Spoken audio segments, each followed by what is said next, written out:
Issue 7 of Meridian ended on a real bad note for Sephie and our young male sidekick character, Jad.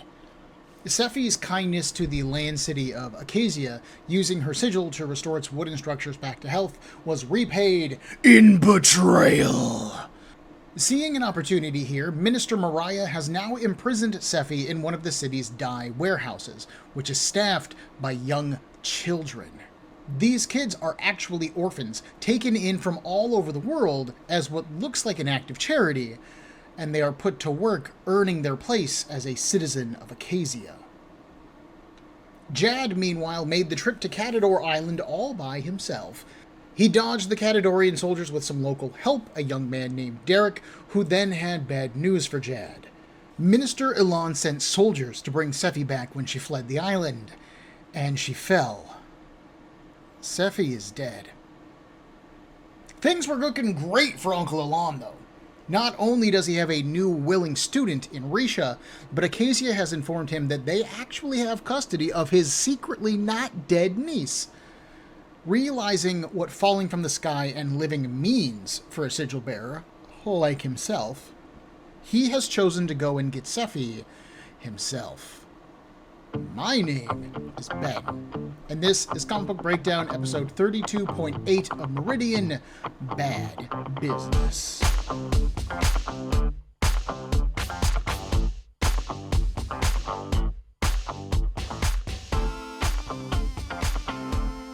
Issue 8 opens with Sephie standing on Meridian. She is dressed in a beautiful pink dress, her hair is done up, and a strong breeze kicks up just enough of her skirt to expose her smooth legs. In her narration, Sephie explains that she had been studying hard to become a good minister. She wanted to follow in her father's footsteps, after all, and she had a lot of systems and processes to understand if she was to succeed. But there were other systems that had her attention too, and those were the changes to herself. She opens her arms wide as a voice seems to whisper, "Sephie?" And she smiles, thinking that it's Jad. Instead, she is awoken from her dream by a firm shaking. The children of the warehouse all sleep in a row, on rough mats that line the hardwood floor. The metal shackle on one ankle is connected by a chain to a long metal pole that runs just above the floor. There is no privacy in this space, no solitude, no form of disconnect from the work that they are being made to do. And if the kids can't get to work, if Sephie doesn't get up and start moving, they're all going to be in trouble, we are told by her young neighbor. Sephie's fresh clothes from Akasian have been exchanged for a worker's uniform. It's a simple dress style. Blue shirts for boys, pink for girls, tied at the waist by a wound sash over brown pants and leather boots. As Sephie takes her spot in line, she can't believe this. Work? Just yesterday, she was the talk of Akasian, and now she's just another link in a chain. But she has remained hopeful. There is a way out of every tight spot. The kids march along with dark circles under their eyes. They're clearly tired or overworked or underfed, maybe all three, and they present a real problem for Sephie. She is sure that she can find a way to escape, but what does she do about the kids? How could she leave them to this fate? It was certainly an interesting way for Akasian to keep costs down, but it was also horrible. Even on Catador, the lowliest workers still aren't treated like slaves. Sephie is chained to her workstation, and a young blonde kid hands her gloves. One of them will work a turning wheel, which dips and lifts the bolts of cloth into the dies below them. Another kid will catch them, unattach them from the press, and then pass them to her. She is then expected to fold them while they are wet and scalding hot, 10 high on a cart. It sounds like this would have made a great episode of Dirty Jobs with Mike Rowe. Before she starts, Sephie takes one last chance to break her chain using her sigil. Unlike these kids, she had no interest in becoming a citizen of Akasian. She was the minister of Meridian, gosh darn it, and she needs to get home. But just like last issue, the sigil does nothing to the chain. Sephie would just have to be patient. After working for a while, the idea finally comes to her. Her powers didn't affect the shackle or the chain, but it could affect wood. She's seen it happen before. She healed Akasian after all. So Sephie drops to the floor and presses her hands to either side of the metal loop on the ground. She pushes her energy into the wood, and it does grow. Like as if it was still part of a tree, the floorboard grows a branch up in between the loops of her chain, and then it snaps them. Yes! Freedom! Sephie quickly wraps the surviving length of chain around her ankle, and she ties her belt sash around it, making sure that it doesn't rattle or clink. A few ship's knots, and she's got it all tucked perfectly away. But as she stands up, all the other kids nearby are watching her suspiciously. As excited as Sephie is in this moment, even as she calls out to them, "Come, join me!" no one seems inspired to go with her. When she calls for them to leave with her, none of them move. In fact, they all stay silent, and she looks utterly heartbroken. Why? A young black kid answers, "There are monsters outside. They feed them here. They have a safe place to live. And eventually, with enough time, they'll be citizens. That's more than a lot of them had before they came here. They can't risk all the danger and uncertainty of leaving." Sephie promises them that she will fix this. Once she is back on Meridian, she'll return and she'll take them all up into the sky. But by now, guards have begun to close in, and Sephie has to run. Before I get into the breakdown of the story elements here, let me just say big welcome to guest artist Mike Ringo. This is the only issue that he ever draws for CrossGen, but good God, is it pretty. Ringo has a very animated look to his style, but he never sacrifices any of the character's ability to act for it. In series stories, his style works incredibly well, and in fun action-adventure stories, the same is true. At this point in Ringo's career, he had worked on The Flash and Robin for DC, he had drawn some X-Men stuff for Marvel, and I first saw his work when he drew the Amalgam one-shot for Spider-Boy, and then the Sensational Spider-Man with author Todd DeZago. Ringo liked working with DeZago so much that they actually teamed up on their own independent comic, a fantasy adventure story called Telos. So when someone reached out to him to pencil this issue of Meridian, I am confident that Ringo must have been excited. Fun, adventurous stories are exactly the kind of thing that Ringo liked to pencil. Exotic locales and pirates and ships and action-adventure stuff. And while I would argue that Meridian isn't super fun at the moment, it is an adventure story set on a fantasy world. This is right up Ringo's alley. All you need is somebody with a cutlass swinging around, and he'd be having a great time. Anyways, I had totally forgotten that this issue opened up with Sephie in the dream sequence, dreaming about seducing Chad. I opened up the issue, and I had to pause for just a second and be like, wait a minute, what's going on here? What did I miss? And of course, it's a dream sequence. The sun behind Sephie is replaced by the sigil. She looks a lot more done up here. Like, this is clearly what Sephie wants to look like, at least some of the time, when clearly she's trying to seduce Chad. I like that Kessel reinforces the crush between the two at this point in the story, because it's easy to see the crush kind of being one-sided up to this point. Jad has been really concerned with Sephie so far. Almost everything that Jad has done has been motivated by getting Sephie back from Catador, or getting her safe, or saving her. But for Sephie, other than, issue 1 and maybe a stray thought here or two, he has not been her focus at all. Her focus has been getting home to Meridian and stopping her uncle. Jad has maybe been a stray thought, but he's not been a focus for her. So if it weren't for these small things, you might think that she'd forgotten him at this point in the story. And to be fair, let's face it, Sephie's had a lot to deal with.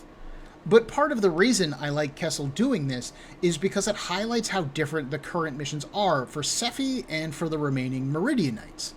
We have seen the Meridianites battle Catadorian forces, they've abandoned their home island, they've fled to Ring City and are hiding who they are.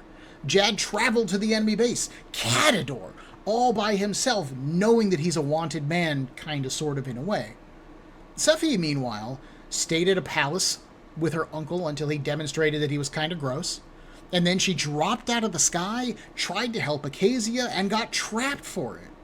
Her journey has been way weirder than the Meridianites, but it feels so much less harrowing thanks to her sigil. Like, there's a relaxed energy that Sephie has thanks to her sigil, and to some degree, her personality. Even when she's trapped in the dye warehouse, Sephie knows that there will be a chance to escape. There is no fear in her mind, there is no doubt or self-pity. She's pure confidence, baby. That chance will come. I will take it. I will get home, and I'll smooch Jad someday. They're simple goals, but they're the kind of thing that keep you going when the chips get down. And Sephie's chips are certainly down. I particularly like Sephie's method of escape. I think it fits her perfectly. Interestingly, we see Sephie having a practical appreciation. I don't know what word I was going to say there, but it's appreciation for Akasia's workforce. She does say that it is an interesting way of keeping costs down, but she does still find it abhorrent. Thank you very much, because it is. I think that this is particularly interesting because Sephie, in pretty much everything we've seen her in, has been incredibly kind-hearted.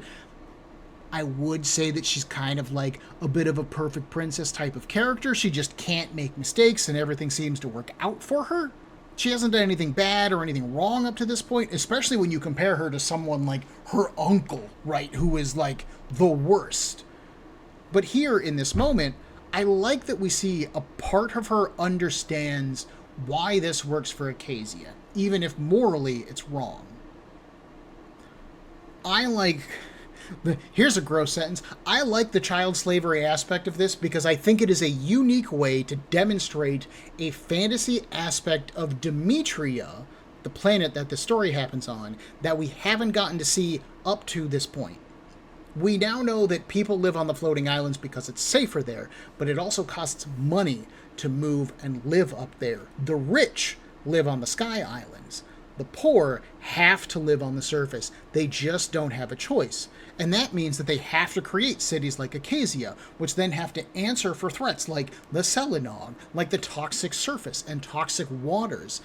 The system that Akasia has developed is not the successful, perfect answer for those threats, but it is an answer, and it does work to some degree. Yes, it is a wrong system. It is morally absolutely abhorrent, but I think that's really neat world building, and it gives Sephie a challenge that she's going to have to overcome that is so much bigger than just herself. How do you dismantle systems that have been in place since before you were even born, that take advantage of the poor and the helpless and children? These are hard questions with terrible answers sometimes. Questions that honestly we face today in our society. And getting to see it reinterpreted through the lens of Meridian can maybe help us find solutions. And if not find solutions, at least find a little more heart and a little more sympathy for the people who have to go through these systems. I am a little amazed and confused that nobody in this city kept a better eye on Sephie, the miracle girl who fell from the sky, healed the city, fell in acid, healed herself, and who was also the niece of ILAHN of Flooping Catador, though. Like, what a bunch of turkeys. Like, how do you just not pick one person and go, Bob, your job is to watch Sephie 24/7. I don't care what happens. You make sure she stays chained to this pole, right? And Bob goes, you got it, guys. Okay, I'll do it. Like, oh, the fact that she was just treated like any other child really goes to show you how odd Sephie's powers are and how easy it is to underestimate them. Because obviously even Sephie didn't know what she was going to do at that point. Anyways, back into it. At Akasia's port, Minister ILAHN's personal ship, which still dwarfs any of Akasia's native boats despite its smaller size, finally comes to a rest. Minister Mariah greets ILAHN when he disembarks, a small contingent of guards and Bosco backing him up. ILAHN compliments her good judgment in contacting him, and she says that it was nothing, just a courtesy between partners. ILAHN sneers at this. Partners. More like your benefactor. Now, take me to my niece. If this demand bothers Mariah, she doesn't let it show. She is proud to host him, she says, and show off their colors during his stay. She starts to walk back to town, and ILAHN doesn't. Oh, she says, stopping and turning, there's no carriage coming. They don't use floating seats down here. And ILAHN is horrified by this. What? Like a peasant? Bosco, we need to get to Sephie and get the floop out of here, he whispers. And you can see Bosco just kind of like quietly nodding behind him like, these pumpkins, you know? This is such a perfect jerk move on ILAHN's part, but I do love the comedy of this moment. ILAHN is not a very funny guy, nor has he been very charming, but I do think this scene's quite cute to me. As a fat guy, I also oppose the idea of needing to walk. Sir, I completely understand, even if we have very different motivations. In Ring City, John Tacardi lays out the current stakes for the Meridianites. They can't risk staying any longer and continuing to put the good people of Ring City at further risk. If anyone wants to stay here, that's perfectly fine, they can do so. But they're going to have to give up their ties to Meridian and assimilate with Ring City. Those who want to leave can, just do so knowing that where they go next is completely unknown. Before a democratic vote can be called, the young boy Hastian says that it might be too late. He's watching out of a window, and Catadorian soldiers are beginning to surround the building. Now, don't worry, Mira starts to say. We're in the Ministry. They won't violate its doors without a good cause. And the door suddenly shatters. John growls. Looks like they think they have good cause. A brawl breaks out, of course, and the Meridianites put up a good fight, but it's only a matter of time before they're beaten. Until the citizens of Ring City join the fight. Together, they quickly knock out the remaining soldiers. John is overwhelmed by their aid. ILAHN will take this out on Ring City, you know. Minister Odwin shakes his hand. Sometimes you have to do the right thing, and damn the consequences. As everyone recovers from this, John looks at Mira. We can't help it now. We have to move on. And that's a real nice flooping transition. Because we move on to Catador. Risha has returned to ILAHN's estate, eager for her next lesson with her new teacher.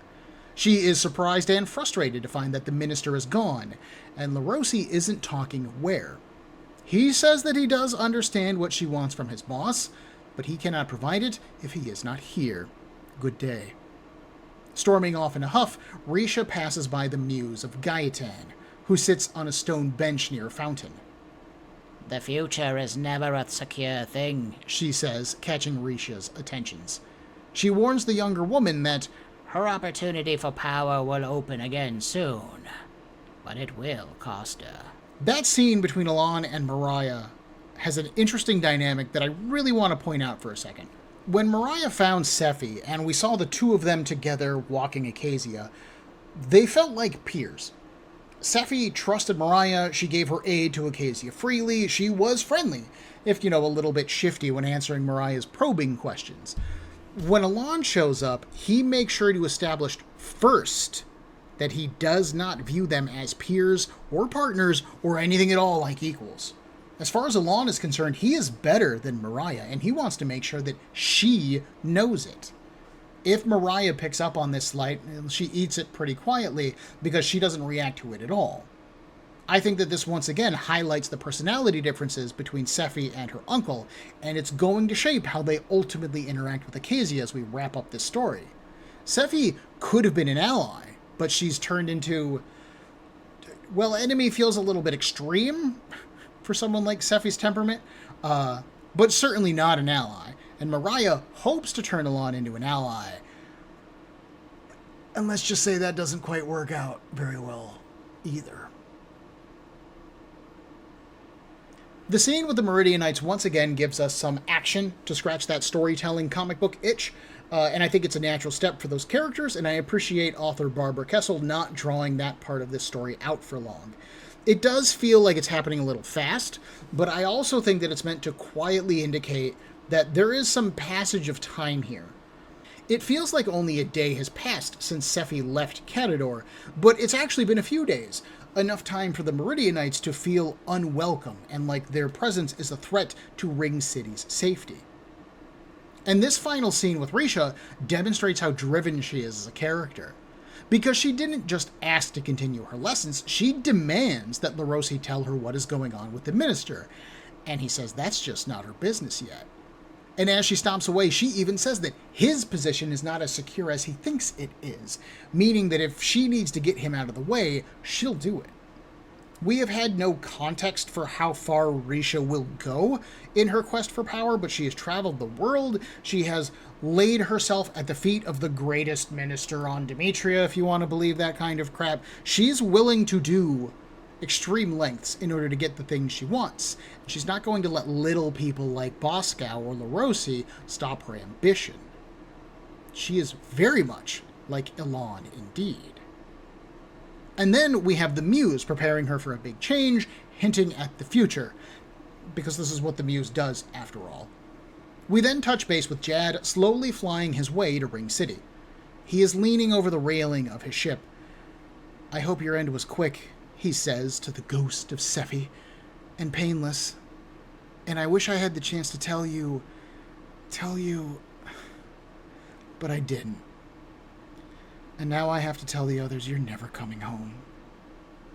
A single tear drops from his ship. Aww. In Acacia, Sephie has been working her way towards the dockyards. She figured that she would steal one of their ships, which she has felt really guilty for already, and she promised herself that she would send a new one back once she was home on Meridian. But the theft still didn't sit well with her. But neither did seeing a Catadorian ship in the port. What the floop? Did Uncle ILAHN send it? Does he know that she's here? As she creeps closer, suddenly the ground beneath her gives way. Sephie slides down, sinking into the earth as fast as her stomach just dropped out. But she summons the power of her sigil, pushing her up and out of the muck. As she breaches, grasses grow beneath her and small trees shoot up all around.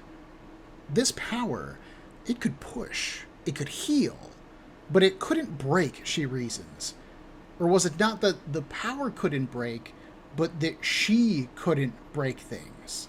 Sephie pushes the stray thought from her mind. Whatever the case, she was free, she was on her way to a ship and home, nothing could stop her now. Which is when a massive celanaug crawls out of the muck behind her.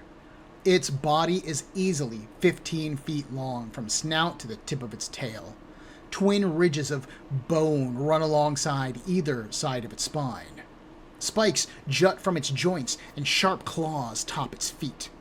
Two small, beady orange eyes stare at her as it closes in. Issue 9 of Meridian opens up directly with this moment, with Sephie on the run from the celanaug, and holy jeez! The artistic improvement of penciler Steve McNiven from issue 7 to issue 9 feels mind-boggling to me. McNiven's lines here are so much more confident, they feel so much more at home with this comic, and this is just on the opening page. While the panel layout of this page is fairly simple, it's just 5 horizontal panels stacked on top of each other. Each one of them has a different camera angle, they are detailed, showing Sephie running through the woods and the chains that are slowing her down. I feel like in this single page, I can see the artist that Steve McNiven has become today. And at this point, he's only been working for CrossGen for a few months now. Assuming he got hired around the time that the company launched, he's been an employee for maybe a year? And that's super impressive. It goes to show you what just sitting down and drawing, putting in the work, will do for you. Anyways, the story. Sephie is running. She narrates a bit. Of course, that's what she does. Talking about the celanaug specifically. She knows that they live in toxic waters, she knows that they eat Akasians, and having now seen their power up close, she can even understand why the kids in the factories would choose that form of safety over this reptilian danger. But she still can't let it stop her. Her determination wavers when she runs into a few more. Gulp. The power to heal doesn't seem all that powerful right now. Or useful, she says. But her father's advice echoed in her mind. The best way to solve a problem is to meet it head on. Face it down. Make it a crisis solved and forgotten before it turns into a monster. Sephie stares down the nearest celanaug. It lunges at her, and she dives out of the way, barely clearing its claws. As it snaps its jaws at her, she kicks her leg into its mouth, the one that still has the chain wrapped around it. The celanaug's teeth chip against the metal, and it backs up a step in pain. But Sephie is still cornered. She needs a way out of here. So she turns inward and tries to find the power that allowed her to hover earlier back in issue 6. Before we see the results of this work, we cut to Minister Mariah and ILAHN, who are sitting at the minister's estate, basically killing time. ILAHN is finally fed up with all of the waiting and demands to have his niece back. Mariah tries to politic up an excuse, but ultimately she just can't. She admits that they've lost Sephie. And ILAHN can't believe this. So what? Acacia found itself with a surplus of goods and she needed to draw a ship down. Is that why he's here? She planned to take advantage of an old man's bereavement, eh? Offer him some false hope? That is not what she was doing here, Mariah argues, getting angry herself. She really did have Sephie, but the stubborn girl chose to head out into the Blighted Lands by herself. But you want to see me take advantage? Fine. Let's see how much Catador is willing to pay for your safe return, Minister. And y'all know that ILAHN isn't going to let anyone manipulate him. Maybe he made an error in bringing so small of a personal guard, he says. Or perhaps this mistake was merely fate in disguise. A deep red glow comes from his throat, and he snaps his collar open. The sigil is revealed, glowing completely angry red. This is an opportunity to teach you what it means to cross Catador. He then releases his destructive energies, shattering the entire building that they're inside of. Holy sh! No swearing. This explosion is seen and heard even outside the city limits, where it catches Sephie's attention.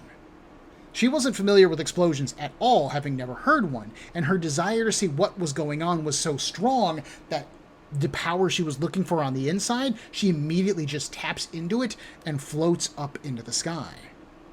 This action shook her chain loose, though, and a celanaug snaps down onto it, now holding Sephie in the air, kind of like a human balloon. With the curiosity pushing the fear from her mind, Sephie can now feel how her power works. She can control the flight. But that still left her with the question of what was going on in Acacia. She can now see the city, and a burning red swath has been cut around its outer edges. Red smoke rises into the sky. Is this a large battle? Sephie wonders. Had her escape led to a revolt after all? She pauses. No. First, she has to deal with the immediate problem, and that's the celanaug. Then she could figure out what was happening, move on, and return to Meridian and her friends. That's a real nice flooping transition. Because we visit Ring City. The Meridianites are now preparing to leave, unwilling to be a burden on Ring City any longer. Phoebe talks to Zuka, showing us that a slight rift has grown between them during their stay. Zuka found a cute boy on the island, a guy named Isago, and it's driven a little bit of a gap between them. Zuka admits that she plans to stay on Ring City with him, until Isago steps up and he says otherwise. If he's starting a whole new life with her, then they might as well do it in a whole new place, right? Isago lifts her up joyfully as she agrees, but the good news is interrupted. A young boy named Lowell shouts, "The Jad's back!" Oh boy. Everyone rushes to Jad, who is tying off his ship. They're all happy and energetic to see them, but Jad is pretty low energy, for good reason, we know. Phoebe stares at him. Why are you so tired?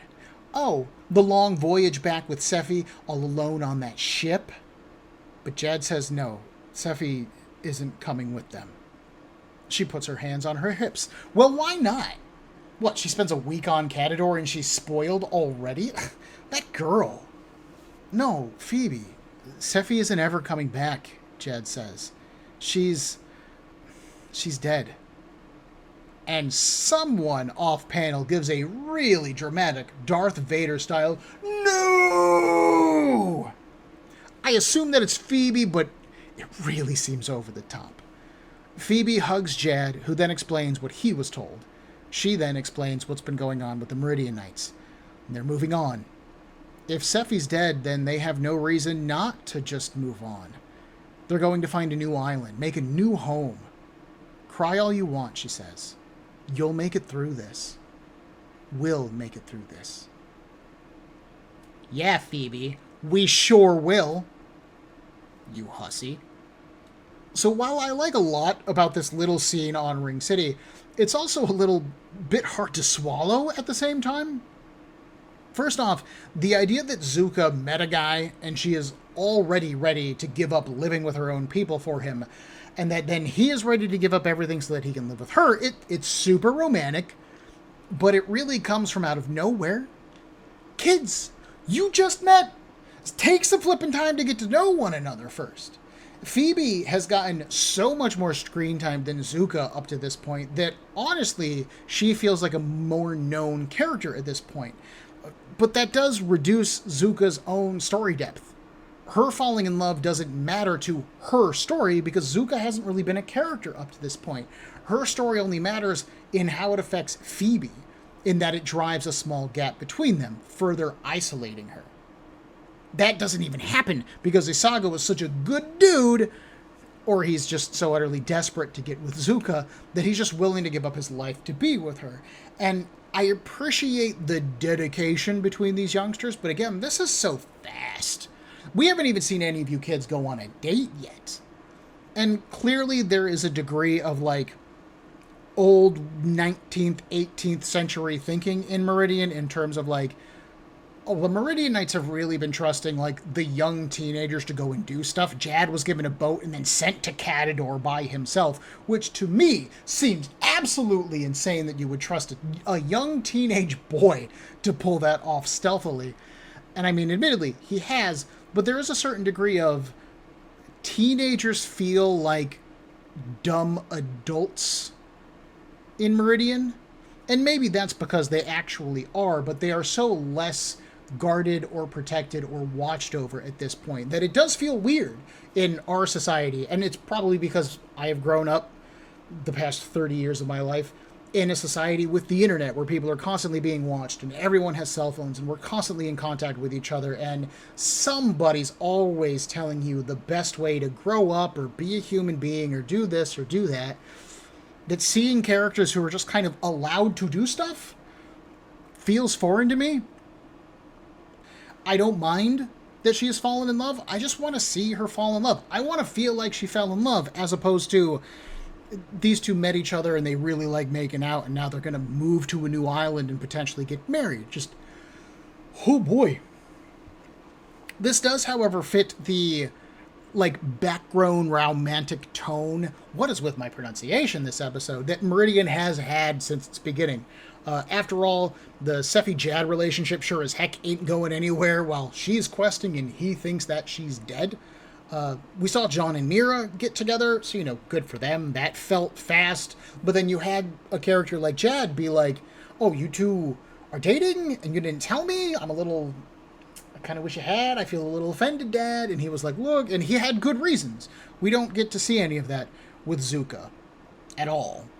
And while I would have said that the Phoebe/Jad thing isn't going anywhere because of his crush on Sephie, he thinks she's dead, and that might change with this issue. I do absolutely love Phoebe teasing Jad for having makeout sessions with Sephie on their return from Catador.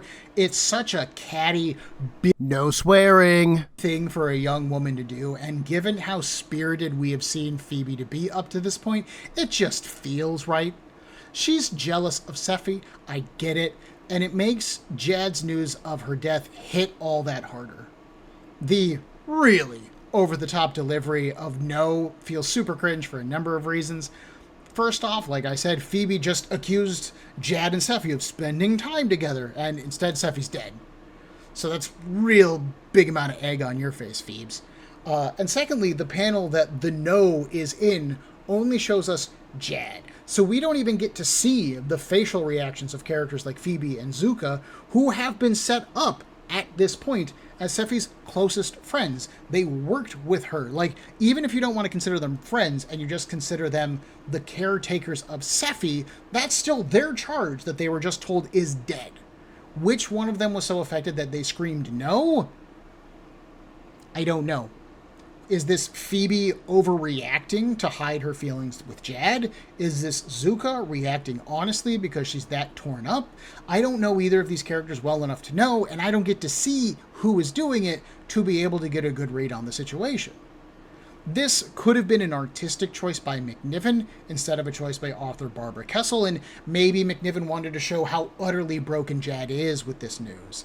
But I mean, come on, we know that Jad is sad. We saw him nearly die on Catador. Like, he almost fell off the roof when he first got the news. We saw him crying on the boat by himself last issue. We see how low energy he is here. Like, I really think that the girl's reaction to this news should have been the thing that we stared at instead. And maybe tone down the no a couple of notches.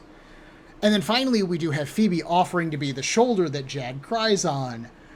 And, you know, that's a really good way for him to bond with her. While he's sitting here going, the woman I love is dead. She's going to be sitting there, gently resting his head on her bosom, going, don't worry, baby. I'm here for you. You just let it all out. Just let it all out. And I see you making your move, Phoebe. I see it. I don't approve of you taking advantage of his broken heart. Don't be surprised if we see Phoebe putting the Mac on Jad over the next couple of issues. Why did I just say putting the Mac on Jad? God, I'm old. We also had the opening stuff with Sephie and ILAHN in this issue that I just kind of breezed over. And picking up with Sephie's story makes complete sense. This is her comic, and she was left on a cliffhanger last issue. Let's go. Going back and forth between her story and ILAHN's makes the timing between these two events happening work really well as well.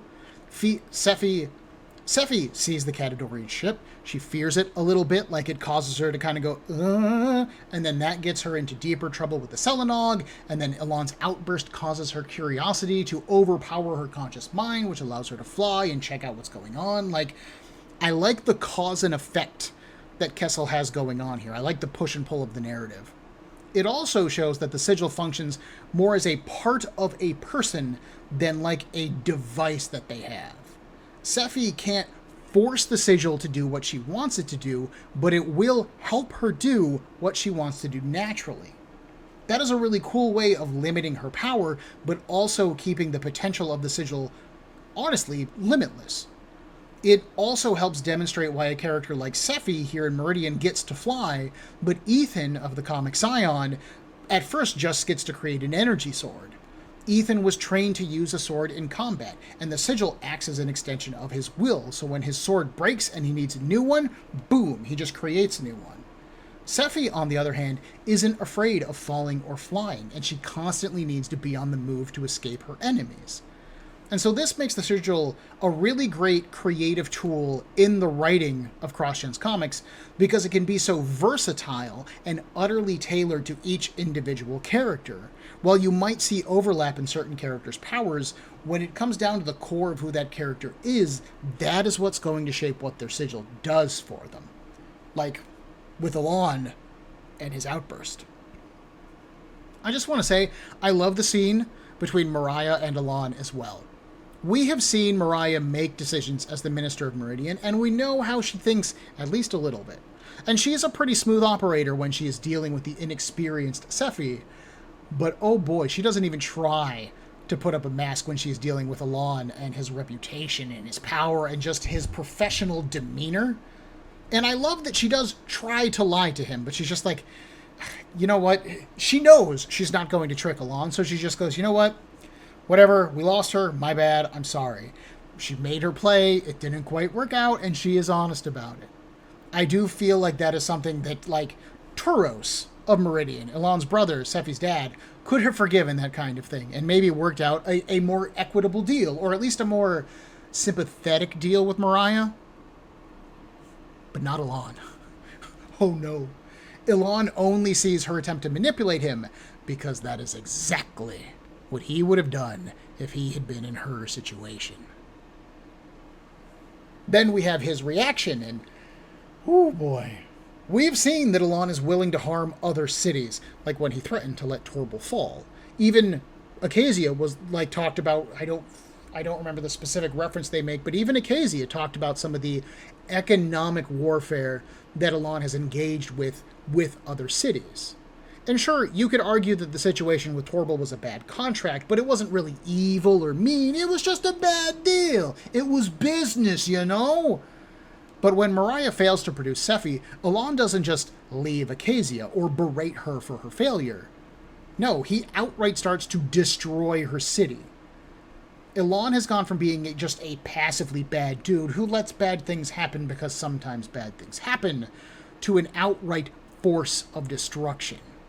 As demonstrated to Risha, ILAHN has now grown comfortable and bold enough in the use of his sigil, because no one can harm him, both as one of the richest men in the world, to be quite honest, and someone gifted power by the sigil. He is escalating.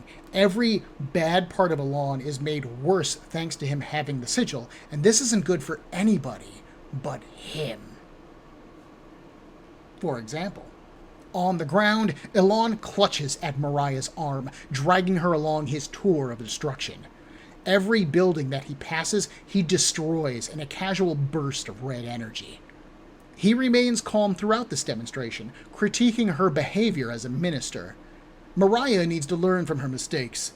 In this case, power can be taken, but you must be certain that you have the position of greater relative strength. If you don't, you assure your own destruction. It's disappointing, actually. She had impressed ILAHN with her intellect, her personal dynamism, and her handling of Akasia. Once he thought he may have taken her on as a student. But now, he doesn't think so. He won't help her at all. As they approach the city's docks, Mariah starts to shake her head. No, no, no, no, no. And ILAHN smiles.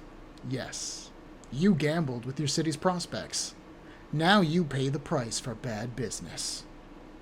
Really quickly, we cut over to Sephie so that she can see this too. She remembers her father talking about the balancing of force with responsibility. Some people need a push in order to get moving, and as a leader, she has to know when to push and when to shove. And in this instance, she shoves, pushing the grouped celanaug away from her. She thought about shoving them off a cliff, but no. They have their role in the natural order too, and that would just be cruel. But she could help keep Akasia safe by pushing them at least quite a bit away. Even after the betrayal of Mariah, Sephie is still trying to do what's best for Akasia because she's a good person. Although, she thinks, some people in Akasia deserve to get eaten, given how they're treating those kids. Safe now, and able to fly home under her own power, Sephie does consider just leaving. But what if her flight is like swimming? What if she just gets tired halfway home? Better that she take a ship and stick to the plan. But just as she begins to head towards the docks, ILAHN finishes his lesson, and his sigil tears through Akasia's 2 ships docked there. ILAHN snarls at Mariah as she crumples to the ground. Let's see how you accomplish trade without ships! Sephie's jaw drops, and she screams her own, no! ILAHN hadn't sent a ship for her. He came himself. And he had discovered new depths to his sigil, too. Sephie mourns for those beautiful ships and the hard work that went into them. The loss of the ships, the loss of her potential ride home, combined with just everything that she had been through, was finally too much for her. Through crying eyes, she turns away. She wasn't strong enough to face ILAHN as he was. She would need help. Her hands glowing yellow, Sephie heads for the mountains that rise behind her. Here we see the depths of ILAHN's cruelty. Destroying Akasia's physical infrastructure wasn't enough for him. By destroying those ships, he just ensured that their ability to transport cloth to the Sky Cities for trade is gone. They cannot trade up anymore. And we know that Akasia relies on trading relationships to survive. It was one of the first things Kessel told us. If ILAHN hasn't outright killed Akasia, then he has certainly left it mortally wounded. This is made all the more tragic because of all the good work that Sephie did. Akasia was actually ahead on things, thanks to Sephie healing the damaged portions of the city, but when they betrayed her, they put this fate into motion. Gone are those healed portions of the city, and more. Plus, we had ILAHN compliment Mariah's handling of Akasia up to this point. ILAHN thought that she was doing a great job. He once considered her a potential student. He likes what Mariah was doing here. He could see in her nature just a little bit of himself, and he approved.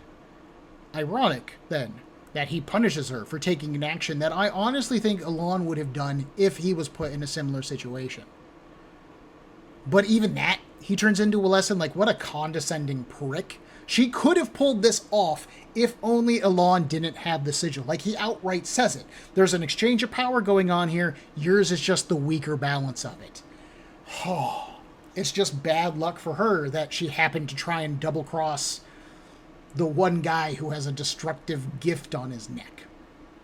Imagine what would have happened if Mariah had just, like, let Sephie help them, and then let Sephie move on, and then sent a message like, hey, found your niece, she's not dead, ?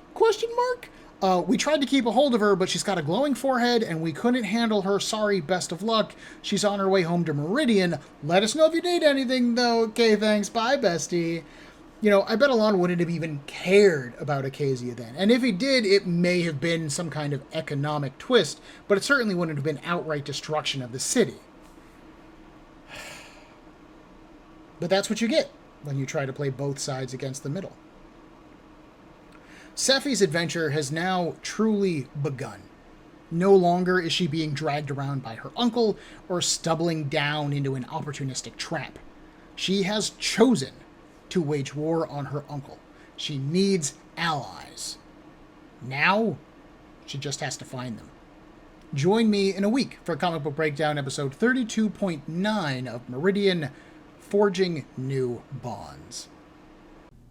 If you enjoyed this episode of Breakdown, please make sure to hit that like button, and if you are not subscribed to the show, then click on that as well. I love getting feedback, and I would really appreciate it if you did so. If you have any questions, concerns, or would like to suggest a comic or a series to me, Breakdown can be found on Facebook, Instagram, and on a variety of podcast platforms, with links in the description for this episode below, as well as the email cbbreakdown@gmail.com. Thank you for your time and attention.